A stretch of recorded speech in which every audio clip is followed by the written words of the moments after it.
Good morning, welcome or welcome back. My name is Professor Excel and today pag-uusapan natin kung paano nga ba tayo gagawa ng peso value or peso sign sa loob ng Microsoft Excel. And pag-uusapan din po natin kung ano yung pinagkaiba ng dalawang format na to, yung currency at saka yung accounting.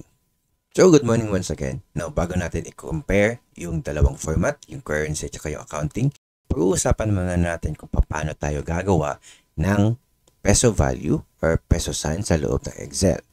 Now, dito may mga numbers tayo at 1,000 tsaka negative number. However, wala siyang peso value or peso sign. So, ang gagawin natin, lalagyan natin siya ng peso sign ngayon. So, i-highlight mo lang yung mga cells na gusto mong lagyan ng peso sign. Punta ka dito sa numbers. May makikita kang dollar sign dito. Now, if wala kang makikita ng dollar sign dyan, pwede kang click dito and punta ka sa either currency and may symbol na nakalagay or accounting. May symbol na nakalagay. Now, since currency yung format natin, balik tayo dito sa currency. And yung symbol ngayon is dollar sign. Ito yung lalabas o ito yung default pag papasok ka. Ngayon, ang gagawin mo, click mo lang dyan at hahanapin mo ngayon yung peso sign natin. So, ayan. Kung makikita nyo, dalawa yung peso sign natin. May isang English tsaka may isang Filipino. No? So, pwede mong gamitin ang kahit saan dito. Ang gagamitin ko ay yung English. Ayan. Pwede mong gamitin yung Filipino. Actually, wala talaga akong makita na difference nila. So, press OK. And lalabas na ngayon yung peso sign. Ngayon, pag-uusapan naman natin kung ano yung pinagkaiba ng currency tsaka ng accounting. Kasi, sa napansin natin kanina, yung currency tsaka accounting, may symbols yung dalawa. So, since currency to, ipo-format natin to sa accounting. Napunta tayo dito sa general. Piliin natin yung accounting. And paguhin natin yung symbol. More accounting symbols. And hanapin natin yung peso sign natin. Ngayon, makikita na natin yung nagkaiba ng dalawa.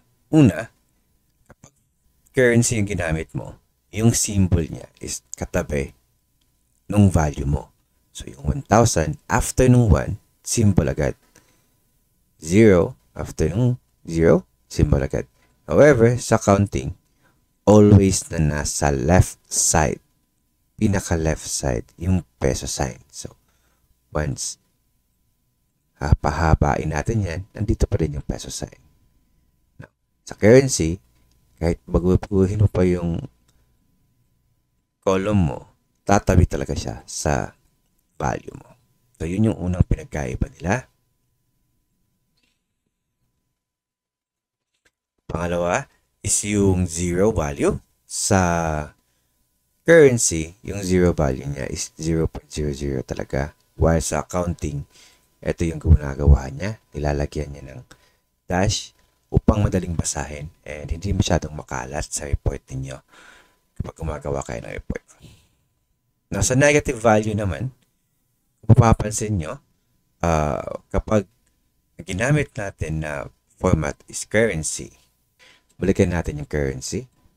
Kapag ang ginamit yung format is currency, madami tayong pwedeng pagpilian na style for negative values. Now, pwede kang maglagay ng red, pwede ding may negative sign, tapos red, at pwede din namang wala kulay, black lang. However, sa accounting, wala kang makikita dito na choices kung paano lalabas yung negative value. Yung negative value will always be black and may negative sign. Ganun lamang po. Now, lastly, sa decimal point, makikita natin na yung nandito, yung currency tsaka accounting, the same. Naka-align yung mga decimal values. However, kung mapapansin nyo, sa accounting na format, medyo may space pa dito sa bandang right side after ng decimal values. But dito sa currency, medyo sagad talaga yung values sa right side. Now, pagdating sa alignment, si currency ay pwede mong i-align sa left Ayan. However, si accounting, kahit pa i-align mo sa left, ay mananatili po siya sa right side. Hindi po siya gagalaw and always po siya nandiyan. Kahit i-center mo pa yan, always po nasa right side kapag accounting yung gagamitin nyo. Si currency, pwede mong i-align left, right, and middle, center. So, yun yung pinagkaiba nila. Now, ang ultimate na tanong is kung kailan natin gagamitin si currency at si accounting. Ganito lang yan. Once ang kailangan mong gawin is maglagay lamang peso value, gamitin mo sa currency. And so, for example, dun sa cheque, gagawa ka ng cheque tapos magsusulat ka sa cheque. Now, gamitin mo sa currency kasi pwede mo siyang i-align sa kung saan sa dapat naka-align. Now, once ang gagawin mo is report, especially yung mga financial statements, ang gagamitin mo si accounting. Kasi si accounting was designed for the reports. Kaya nga po yung 0 is ganito lamang upang madaling basahin ang reports. Kaya po ang 0 ay ginawang ganito upang madaling basahin at malinis pagdating sa report. And kaya po siya always naka-align sa right upang hindi po messy tignan yung report natin. So in short, yung accounting is ginawa for reporting purposes and yung currency naman is for other matters. So, yun yung topic natin for today. I hope may na-impart ako sa inyo na knowledge. Again, my name is Professor Excel. Good morning.